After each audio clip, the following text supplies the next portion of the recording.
Hey, it's Suresh Hashemi, family physician in Wilkes-Barre, Pennsylvania. Wanted to talk for a bit about hypertension. I'll start with asymptomatic essential hypertension. The pathology here is thought to have to do with individual variations in sodium retention and also with rigidity of blood vessels. To get a diagnosis of essential hypertension, you need to have elevated blood pressures on at least two separate occasions on both arms for a total of 3 or 4 blood pressure readings. Guidelines for the upper limit of blood pressures before intervention is required vary by association. The American Heart Association and American College of Cardiology recommends treatment for anybody with a blood pressure over 130/80. The Joint National Commission's 8th guideline suggests a little more lenient of an upper limit, recommending treatment for anybody under the age of 60 years old with a blood pressure over 140/90. At the age of 60, according to the Joint National Commission, you get a 10-point systolic allowance, making the upper limit 150/90. The ideal blood pressure for everyone, however, is about 120/80 or less. One study called the SPIRIT trial, I believe, showed that even over the age of 65, if patients were able to tolerate a blood pressure under 120/80, they would have better long-term cardiovascular outcomes. First-line treatment is always non-pharmacologic, and these are usually tried for about a month before medications are prescribed, unless the patient has a severely elevated blood pressure on presentation. First thing is diet modification. The dietary recommendation is called the DASH diet. That stands for Dietary Approaches to Stopping Hypertension. It's essentially a low-salt diet which involves a lot of leafy greens, fresh fruits, vegetables, lean proteins, skinless chicken and fish, and trying to cut out red meats and alcohol and stimulants. Next is exercise. I believe the American College of Cardiology suggests 5 30 to 40-minute sessions of cardiovascular exercise with some resistance training as well. Honestly, with my patients, I'm happy with 3 30-minute sessions a week, alternating resistance and cardio. Then a review of medications the patient may be taking is pertinent. Oral contraceptive pills will raise blood pressure in some patients. MAOI inhibitors will raise blood pressure. A lot of decongestants will do the same. And of course, stimulants. So patients should be advised to avoid stimulants, NSAIDs, nicotine, alcohol in excess. And also licorice root, I've read, is an additive to chewing tobacco, and some patients also may just be using this as an herbal tea, which can raise blood pressure. After trying that for about a month, then we move on to pharmacologic interventions. It seems like the first line now is hydrochlorothiazide. I do use this a lot, and I see it used a lot. It works as a diuretic. Maximum effective dose is 25 milligrams a day. All of these meds should be taken in the morning because blood pressure seems to dip a little bit while we sleep, so it's most useful during the day. As a diuretic, hydrochlorothiazide does have some side effects. It can cause decreases in sodium and potassium levels, can contribute to dehydration. It also increases the resorption of uric acid and glucose, which can exacerbate gout and diabetes. However, it does have some effect on calcium excretion, as it lowers urinary excretion of calcium. It can, in the long run, prevent osteoporosis and kidney stones. Lisinopril and losartan are members of the ACE and ARB classes. Lisinopril is the angiotensin-converting enzyme inhibitor I use most. Max effective dose there is 40 milligrams a day. Rarely it'll cause a cough. There are reports of angioedema from this medication, though I haven't actually ever seen that. If a patient does develop a cough on lisinopril or any ACE inhibitor, you can just switch them to an ARB or angiotensin II receptor blocker. The most common in that class I use is losartan. Max effective dose there is 100 milligrams a day. The benefits of ACEs and ARBs, they are thought to prevent cardiac remodeling and can be helpful in heart failure patients.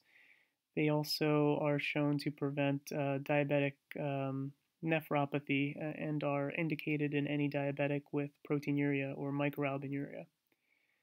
They're also used in renal artery stenosis, which I'll talk about a little bit in the future.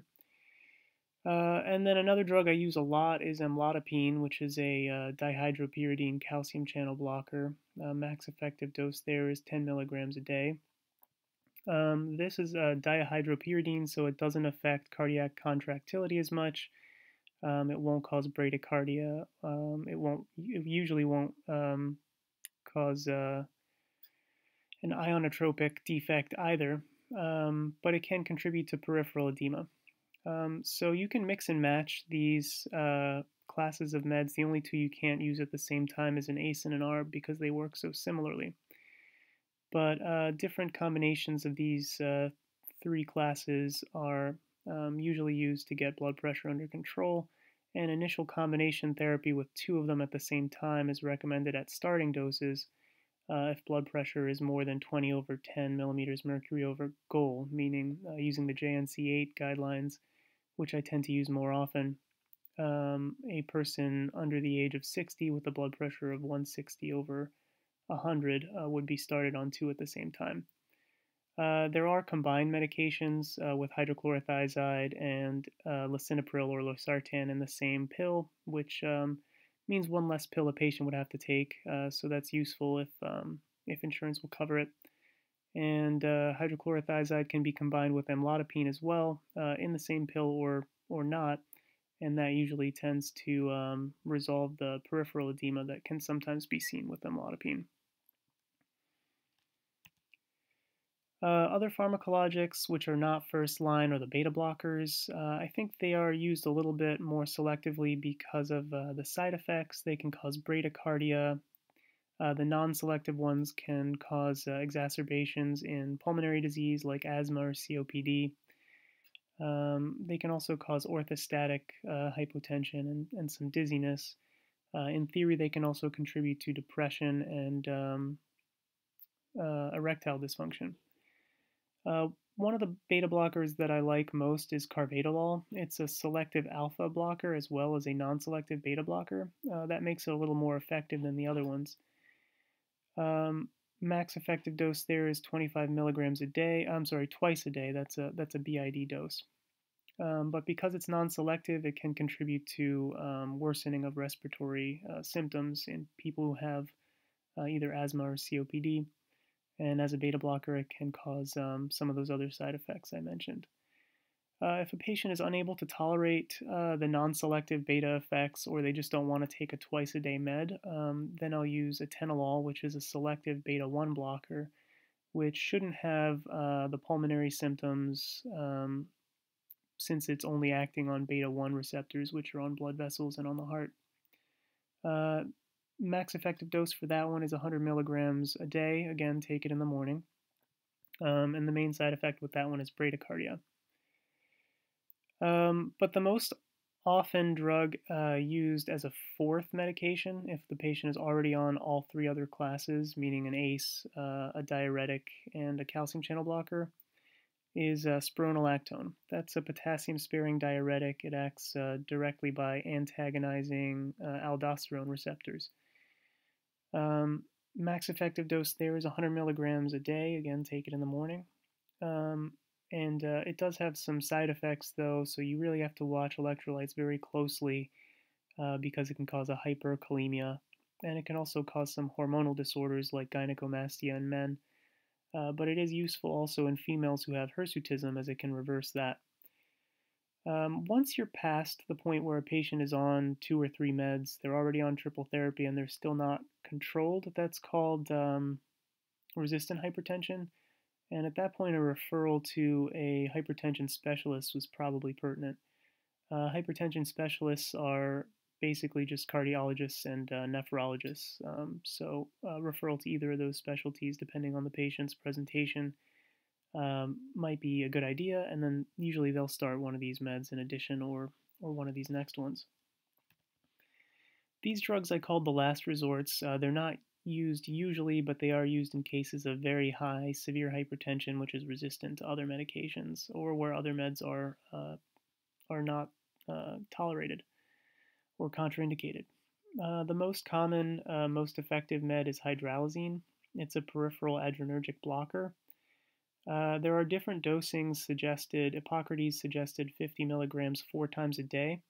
I actually just read a study in the British Medical Journal which compared a once a day and a twice a day dosing, and both were also effective. So you can also do 100 milligrams twice a day or just 200 milligrams in the morning. I believe there is a extended release version available. Side effects of that one are increased edema, especially with a calcium channel blocker. That's where your hydrochlorothiazide might come in handy. This one is the most commonly used for severe hypertension in pregnant patients. For non-severe hypertension in pregnant patients, I often see labetalol used. That's a beta blocker. Another one of these heavy hitter medications is minoxidil. That's a direct vasodilator. It acts as a nitrate. Dosing is twice a day at 20 milligrams by mouth. And a lot of times I'll see nephrologists use this in patients with advanced chronic kidney disease. One of the more common medications for resistant or severe hypertension that I see used is clonidine. A lot of the literature now suggests moving away from that because of some of its side effects, which include withdrawal hypertension and sedation. It acts as a central alpha-2 adrenergic agonist. It works on the brain, which decreases sympathetic drive, and that's why it causes sedation. Dosing is usually started at 0.1 milligram by mouth twice a day and then titrated up with 0.4 milligrams twice a day being the max effective dose. I've even seen this used for its sedative effects in patients who are having certain mood disorders. It's used sometimes in ADHD in kids and in withdrawal from alcohol and opiates.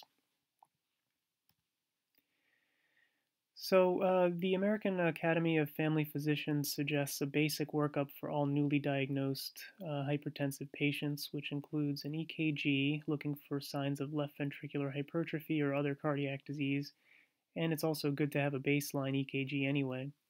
Urinalysis is indicated to look for proteinuria, which would suggest kidney disease. Fasting blood glucose would tell you if the patient is diabetic. It might also suggest a Cushing syndrome. And actually, the United States Preventative Services Task Force recommends a screening every 3 years for diabetes in all patients with hypertension anyway. Also, complete blood count might not be a bad idea. It would be good to have a baseline anyway. And a basic metabolic panel with calcium is advisable.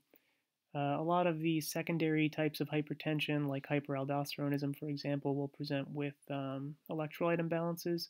So it's not a bad idea to have a baseline sodium and potassium level anyway. And calcium is involved in vasoconstriction of the smooth muscle around blood vessels. So that's why a calcium level is pertinent here as well. Lipid profile is indicated in all men over 35 years of age and all women over 45 years of age anyway, as part of a normal physical. However, in patients with hypertension, hyperlipidemia may be contributing to rigidity of blood vessels peripherally or at the level of the renal artery. And lastly, a TSH is optional here. Hyperthyroidism has been shown to cause an elevated systolic blood pressure, while hypothyroidism can cause an elevated diastolic blood pressure. Especially if a patient is presenting with fatigue, it's not a bad idea to add that one on. So moving into the topic of secondary hypertension, about up to 10% of patients diagnosed with hypertension have a secondary cause, meaning an underlying disorder which is causing their hypertension besides the normal pathology. I'll go into those separate causes in a minute. But again, the American Academy of Family Physicians suggests a workup for secondary hypertension anytime any of the following are present. That's an acute rise in blood pressure when it was previously stable, onset of hypertension before puberty or before the age of 30, malignant or accelerated hypertension, which would present with some end organ damage. I'll go into those a little bit later as well. Severe hypertension, meaning a systolic over 180 or a diastolic over 120, or a resistant hypertension, as I mentioned, which is a hypertension which persists despite the the use of 3 medications. Again, at this point, it would be a good idea to send someone to a specialist like a cardiologist or a nephrologist. But you can start the workup yourself.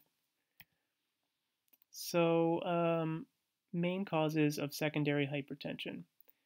Uh, from birth to 18 years old, the most common causes of secondary hypertension are renal disease and coarctation of the aorta. From 19 to 39 years old, the most common causes are thyroid disease and renal artery stenosis, specifically from fibromuscular dysplasia. The workup for that is a little different than the standard renal artery stenosis due to atherosclerosis. From 40 to 64 years old, the most common causes of secondary hypertension are hyperaldosteronism, Cushing syndrome, obstructive sleep apnea, and pheochromocytoma. And over the age of 65, renal artery stenosis from atherosclerosis and renal failure.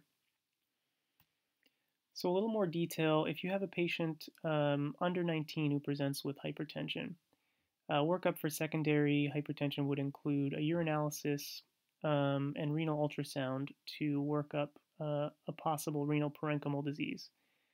And to rule out coarctation of the aorta, physical exam might show a radiofemoral pulse delay or a murmur. But even without those signs, echocardiography is indicated. From 19 to 39 years old, we have to rule out thyroid disease with a TSH and renal artery disease using MRA or CT angiography, because that fibromuscular dysplasia is not as easy to visualize using ultrasound. Here also a TSH and an echocardiogram would be indicated. From 40 to 64 years old, we have to worry about hyperaldosteronism. We can rule that out using a renin to aldosterone ratio. Interestingly, aldosterone levels in these patients are often inappropriately normal with a low renin. That's why the ratio is important. And should that ratio be abnormal, then we would follow up with CT or MRI of the adrenals. Here also a TSH is indicated, but we want to work up the patient for obstructive sleep apnea, which is very common, especially in America. These patients often present as obese patients with thick necks who snore loudly and wake up with morning headaches. The test to rule that out is a polysomnogram. In this age group, we also worry about Cushing syndrome, so a 24-hour urinary free cortisol is indicated, and that, of course, would present with an obese patient with a moon face, a buffalo hump, and thick stretch marks. And lastly, pheochromocytoma, which is pretty rare but would present with episodic elevations in blood pressure, palpitations, flushing, and so forth. To rule that out, you would get a 24-hour urinary fractionated metanephrine. Over the age of 65, we look for renal artery stenosis from atherosclerosis. That's a little easier to see on a renal artery Doppler, so you can order that. However, if the patient has a very large abdomen, is extremely obese, it might still be difficult to visualize, and still an MRA with GAD contrast or CT angio is a little more sensitive for that. Renal failure is also a concern in this age group, so urinalysis and a BMP is pertinent. And then, again, you would do a TSH here if you didn't do it as part of the primary workup. So now we're leaving the outpatient family practice world and we're talking about inpatient care, ER care. So we need to differentiate between some different types of more severe hypertension. As you know, doctors like to classify and subclassify things, so I'll try and clarify. There is what's called a hypertensive urgency. That's a severely elevated blood pressure. For the purposes of this talk, let's call it a blood pressure over 180 over 120 millimeters mercury.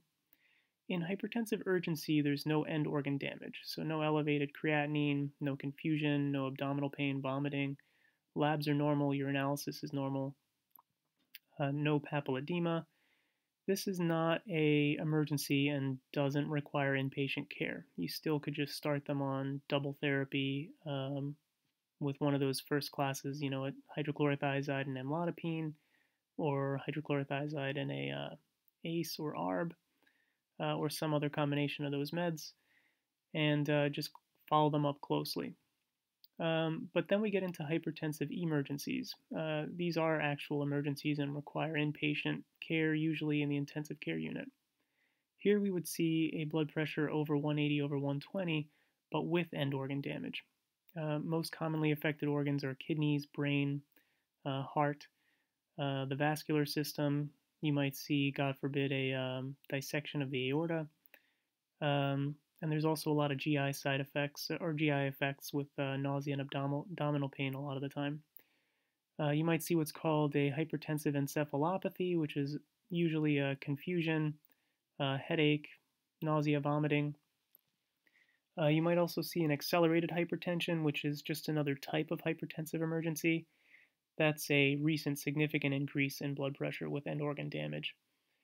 And then malignant hypertension is another term that's thrown around. It's another type of hypertensive emergency with a little bit more of a strict classification. They're saying you have to have damage to a minimum of 3 target organs. They used to say you used to have to have papilledema as one of the signs of malignant hypertension. Essentially, this is all just different types of hypertensive emergency, and they're all treated the same. So how do you treat a hypertensive emergency? Well, if a patient comes in with a severely elevated blood pressure and end organ damage, they need to be admitted to the intensive care unit for close blood pressure monitoring.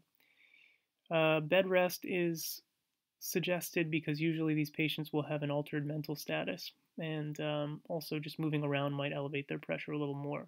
It's also suggested they fast, again, because of usually the altered mental status, and it is recommended that ins and outs be monitored closely, especially urine production. Look out for oliguria, which would be a urine production of less than 400 milliliters in 24 hours or less than 0.5 milliliters per kilogram per hour. Neurochecks are advised. We have to worry about hemorrhagic strokes or even ischemic strokes in this patient population, and also just to monitor the progress of their encephalopathic symptoms. Lab workup is very similar to the initial workup of a hypertensive patient with a CBC, BMP. They also suggest adding on coagulation studies with a PT and PTT. Urinalysis is recommended, and so is TSH. Imaging would involve the same EKG as we talked about before, but then also a chest x-ray is recommended. A lot of times people with renal artery stenosis will present with episodic pulmonary edema, so we're looking for that. We're also looking for widening of the mediastinum, which might suggest aortic aneurysm dissection, which is a separate emergency in itself and requires even more aggressive care. Consider also cardiac enzymes and echocardiogram, and if you're admitting the patient, you might also consider a 24-hour urine vanillomandelic acid or catecholamine level or cortisol level. So specifically, how do you lower the blood pressure in a patient with a hypertensive emergency?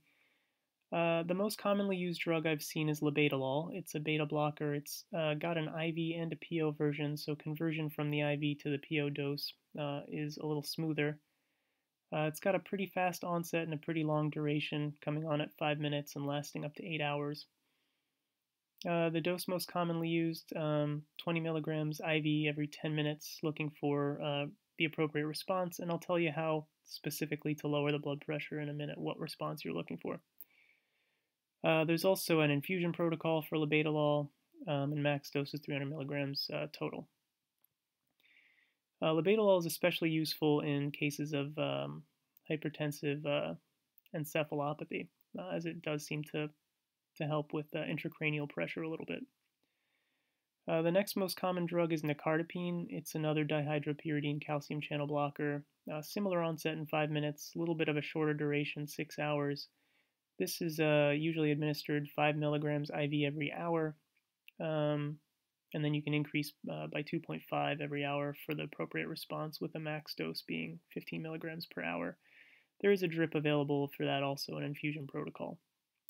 That is nicardipine is especially helpful in patients with cardiac involvement, as it does seem to dilate the coronary arteries a little bit. Phenoldiprem is a class that we haven't talked about yet. It's a dopamine receptor agonist.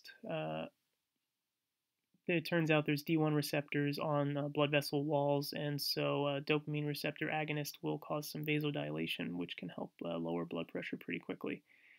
Onset is the same, 5 minutes. Duration is pretty quick, 30 minutes.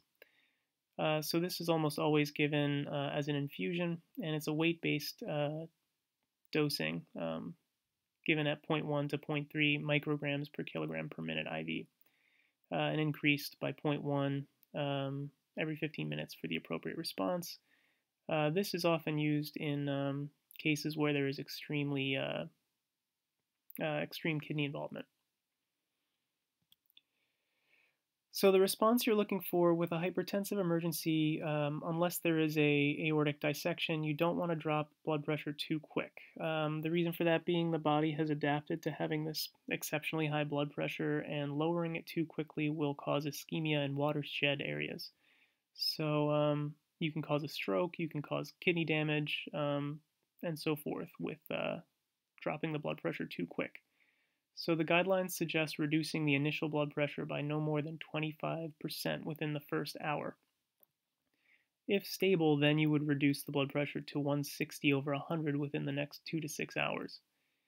If they're stable, then we would continue to gradually reduce the blood pressure over the next 24 to 48 hours, ideally to goal. Further guidelines recommend switching to oral medications as soon as possible, as soon as tolerated and safe, advancing diet and activity as soon as tolerated and safe, and discharging the patient when stable with close outpatient follow-up. And at that point, they would need a secondary hypertension workup if it wasn't done inpatient. Special thanks to all my sources. That's my presentation. Hope you enjoyed it. Thanks a lot.